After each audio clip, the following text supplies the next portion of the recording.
The Idries Shah Foundation podcast. Practical psychology for today. Featuring the works of Idries Shah, narrated by David Ault. Welcome to the Idries Shah Foundation podcast. In this edition of the podcast, we will hear selections from The Secret Law of Magic by Idries Shah. This audio is made available by the Idries Shah Foundation. Chapter 8. A Book of Spells. The Marvels of the World. Here beginneth the book of the marvels of the world, set forth by Albertus Magnus. 1. After it was known of philosophers that all kinds of things move and incline to the senses, because an active and rationable virtue is in them, which they guide and move as well to themselves as to others, as fire moveth to fire, etc. Characteristics project their power. 2. Also Avicenna said, when a thing standeth long in salt, it is salt, and if anything stand in a stinking place, it is made stinking. And if anything standeth with a bold man, it is made bold, and if it stand with a fearful man, it is made fearful. 3. And if a beast companieth with men, it is made tractable and familiar, and generally it is verified of them by reason and diverse experience, that every nature moveth to his kind, and this verifying is known in the first qualities, and likewise in the second, and the same chanceth in the third. And there is nothing in all disposition and quality which moveth to itself according to his whole power. And this was the root, and the second beginning of the works and secrets, and turn thou not away the eyes of thy mind. After that, this was grafted in the minds of the philosophers. 2 kinds of characteristic. 4. Then they found the disposition of natural things, for they knew surely is grafted in it in other some great boldness, in some great wrath, in some great fear, in some barrenness is engendered, in some is one virtue or another engendered, either after the own kind, as boldness is natural to a lion, or fecundum individuum, as boldness is in a harlot, not by a man's kind, but per individuum. There are by this great marvels and secrets able to be wrought. 5. And they that understand not the marvellousness, and how that might be, despise and cast away all things in which is the labour and wit of philosophers, whose intent was to their own praise in their posterity, that they might by their writing make things called false, beholden in great estimation. 6. It is not bidden to of people that every like helpeth and strengthens his like, and loveth, moveth, and embraceth it.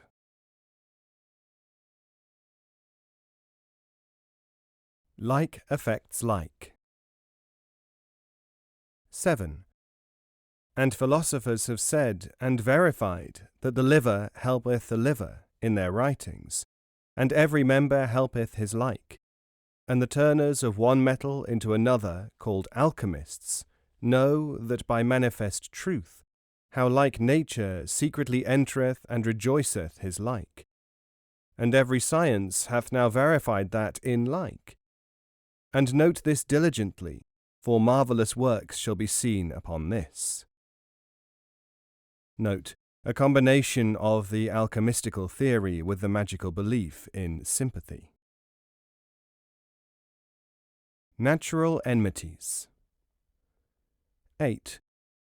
Now it is affirmed and put in all men's minds that every natural kind, and that every particular and general nature hath natural amity and enmity towards other. And every kind hath some horrible enemy and destroying thing to be feared. Likewise something rejoicing exceedingly, making glad, and agreeing by nature, as the sheep doth fear the wolf, and it knoweth not only him alive, but also dead. Not only by sight, but also by taste, and the hare feareth the dog, and the mouse cat, and all the four-footed beasts fear the lion, and all flying birds the eagle, and all beast fear man, and this is grafted to every one by nature, and some have this secundum individuum, and at a certain time. Matter contains and retains power. 9. And it is the certifying of all philosophers that they which have others in their life hate their parents, and altogether after they die. For a skin of a sheep is consumed of the skin of the wolf, and a timbrel, tabor, or drum made of the skin of a wolf causeth that which is made of a sheep's skin not to be heard, and so it is in all others.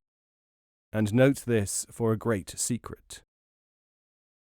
Note, this idea connects with sympathetic magic and mana and agasa, invisible force. Human character and its projection. 10. And it is manifest to all men that a man is the end of all natural things, and that all natural things are by him, and he overcometh all things. And natural things have natural obedience grafted in them to man, and that man is full of marvellousness, so that in him are all conditions, that is, intemperance in hot and cold, temperate in every thing that it will, and in him be the virtues of all things, and all secret arts worketh in man's body itself, and every marvellous thing cometh forth of him. But a man hath not all these things at one time, but in divers times and diversis individuis, and in him is found the effect of all things. Thou shalt note how much reason may see and comprehend, and how much thou mayest prove by the experience, and so understand that which is against man. Ignorance, the reason for derision. 11. There is no man but doth know that everything is full of marvellous operations, and that knowest not which is the greatest operation, till thou hast proved it.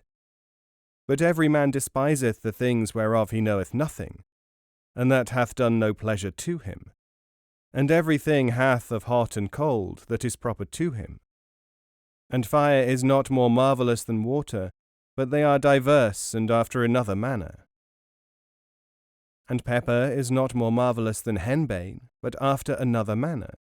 And he that believeth that marvellousness of things cometh from hot and cold, cannot but say that there is a thing to be marvelled in every thing, seeing that every thing hath both the hot and cold that is convenient to it. Star influences in magic. 12. And he that believeth that the marvellousness of things be in stars, of which all things like the marvellous and hid properties, may know that every thing hath his proper figure celestial, agreeing to them, of which also cometh marvellousness in working. For every thing which beginneth under a determinate ascendant and celestial influence, and getteth a proper effect, or virtue of suffering or working a marvellous thing. And he that believeth of the marvellousness of things that come by amity and enmity, as buying and selling cannot be denied so to come, and thus universal everything is full of marvellous things, after every way of searching the natures of them. And after that the philosophers knew this, they began to prove and say what is in things.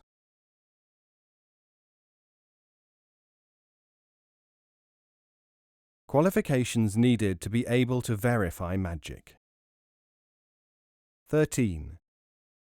Plato saith in Libro Regimenti that he that is not expert in logic, of which the understanding is made ready, lifted up nimbly or light and speedy, and he that is not cunning in natural science, in which are declared marvellous things, both hot and cold, and in which the property of every thing in itself is showed, and which is not cunning in the science of astrology, and in the sights and figures of stars, of which every one of which be high, hath a virtue and property, cannot understand nor verify all things which philosophers have written, nor can certify all things which shall appear to man's senses.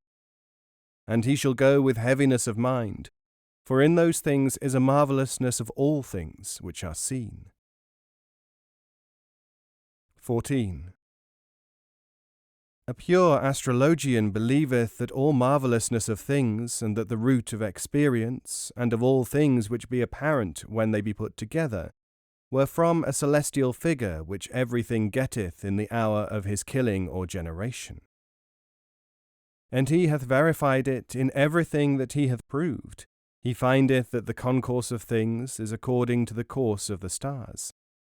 And victory, joy, heaviness dependeth thereof, and is judged by it. And therefore he commanded all things to be done in certain days, in certain houses, in certain conjunctions and separations, in certain ascensions, and their wit could not attain to all the knowledge of philosophers. Combination of certain elements to produce magical potency. 15. A great part of philosophers or physicians have believed that all marvellousness of experience and marvels came from natural things, when they be brought to light, by hot and cold, dry and moist, and they showed these four qualities, and put them to be the roots of all marvellous things. And mixtion of them is required to every marvellous thing. They verified that in their works, and when they found experiences of philosophers, they might not verify those things by hot and cold, but rather by his contrary. 16. It causeth them to marvel continually, and to be foxy, and to deny that oftentimes, although they see it.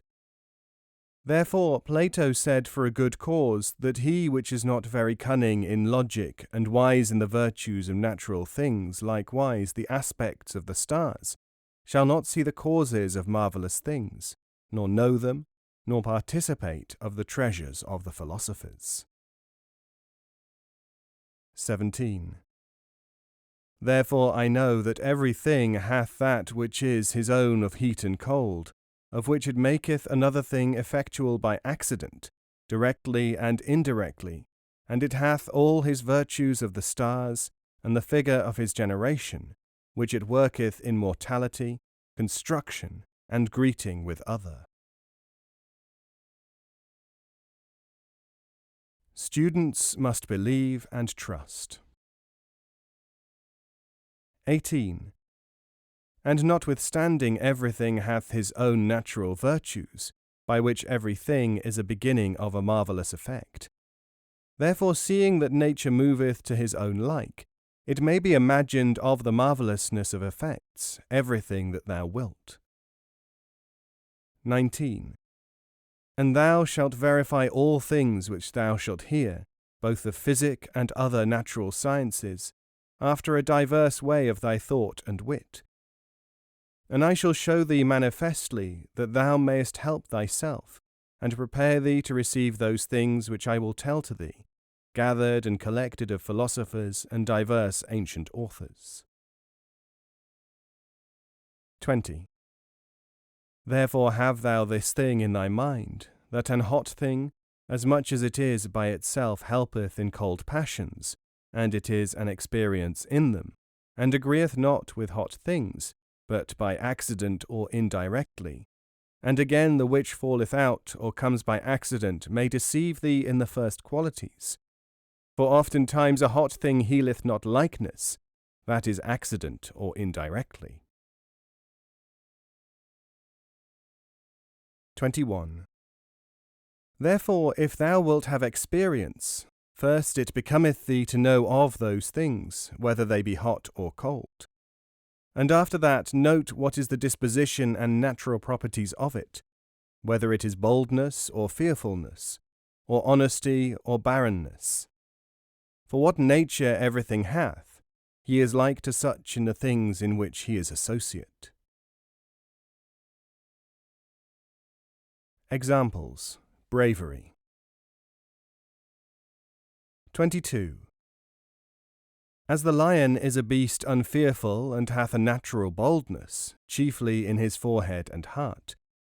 And therefore he that taketh in his fellowship the eye or heart of a lion, or the skin which is between his eyes, goeth bold and not fearful, and bringeth fearfulness to all beasts.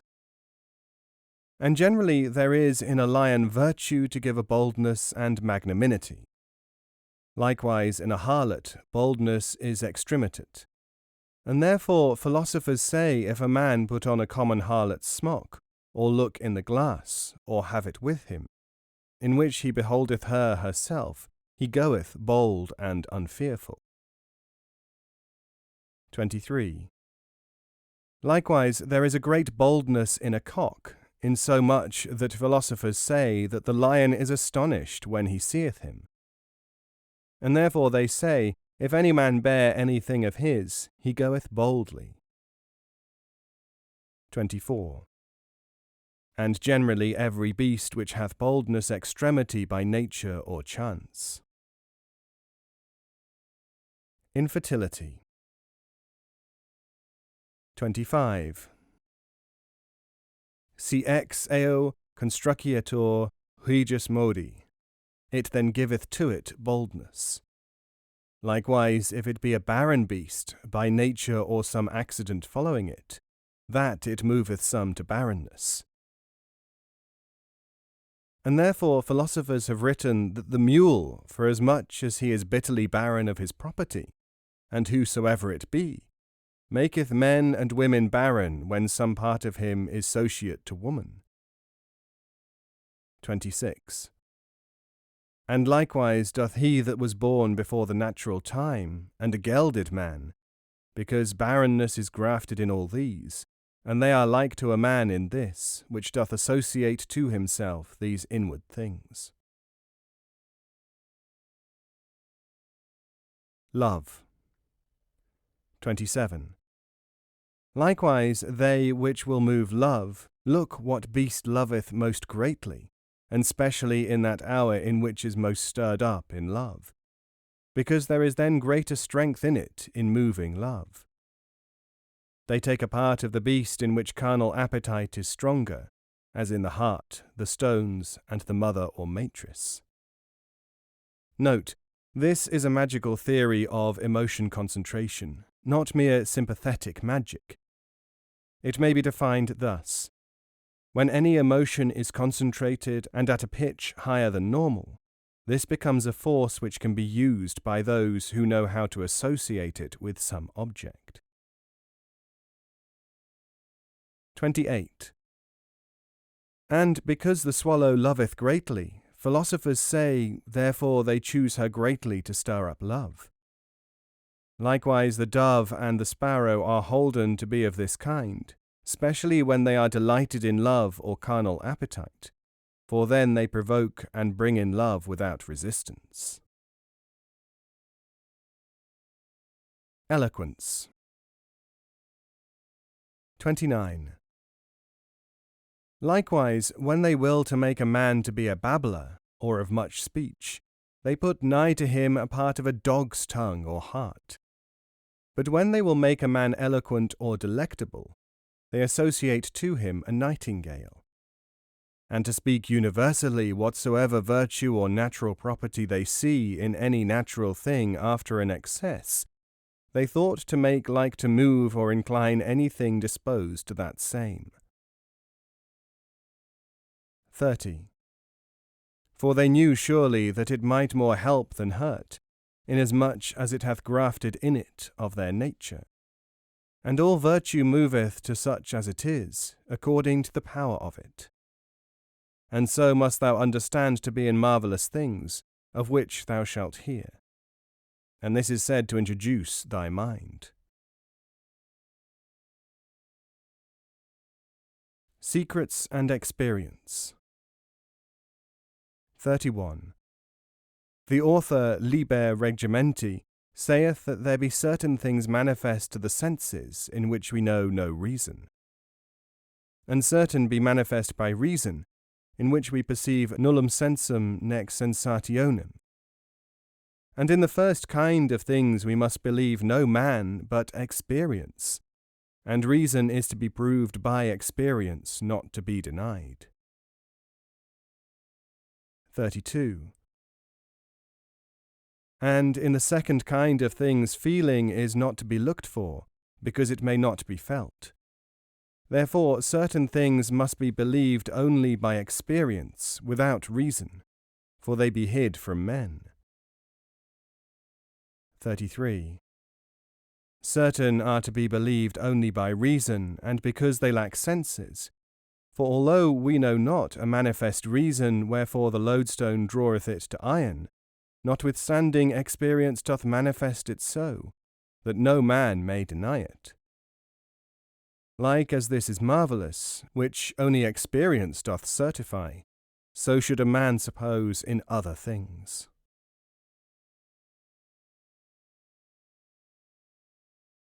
Causes of marvels are many.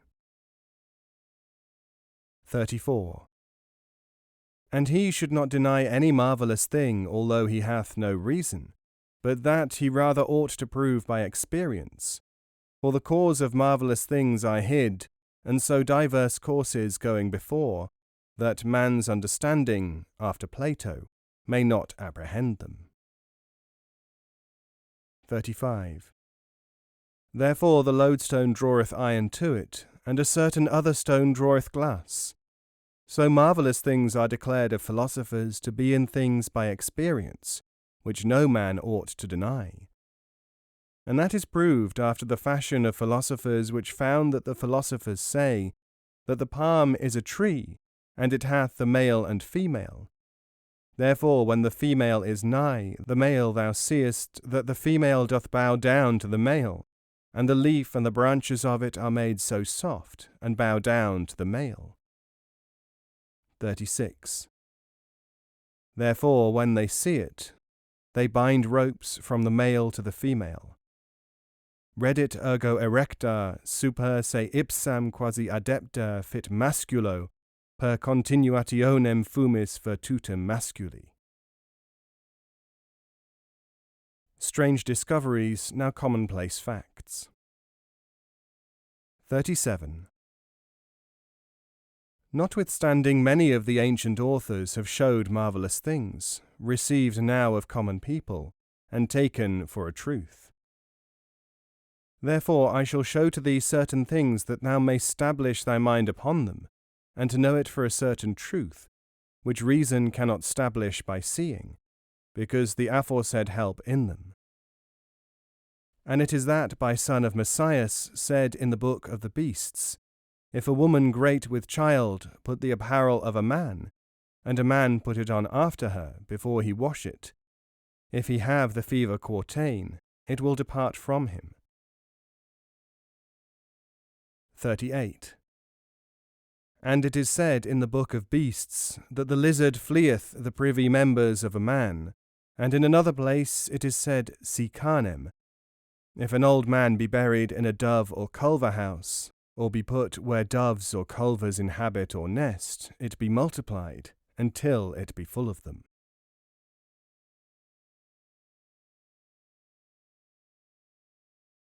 Death in a glance. 39. In the book De Kyriaca of Galen, it is said that the serpent, which is called Regulus in Latin, a cockatrice in English, is somewhat white, upon whose head there be 3 hairs, and when any man seeth them, he dieth soon. And then any man or any other living thing heareth his whistling, he dieth. And every beast that eateth of it, being dead, dieth also. 40. And Aristotle said, where there is summer 6 months, and winter other 6, there is a flood, wherein adders are found, whose property is, they never see themselves but they die, but when they be dead they hurt not. And Aristotle put craftily in the mind of Alexander that he should take a great glass, and go towards them there. And when they did behold themselves in the glass, they died. Avicenna's opinion of Aristotle's snake story. 41. This saying of Aristotle was not believed of some men. For Avicenna said against Aristotle, if any man did see it, he died. Wherefore there is no truth in his speech. And they said, if any man would take the milk of a woman, giving suck to her own daughter of 2-year-old, and let it be put in a glassen vessel, or hanged up in a dove or culver house, when they go in or out, doves will abide and be multiplied there, until they be innumerable. And said, when the mouth of a dead man is put upon him which complaineth of his belly is healed.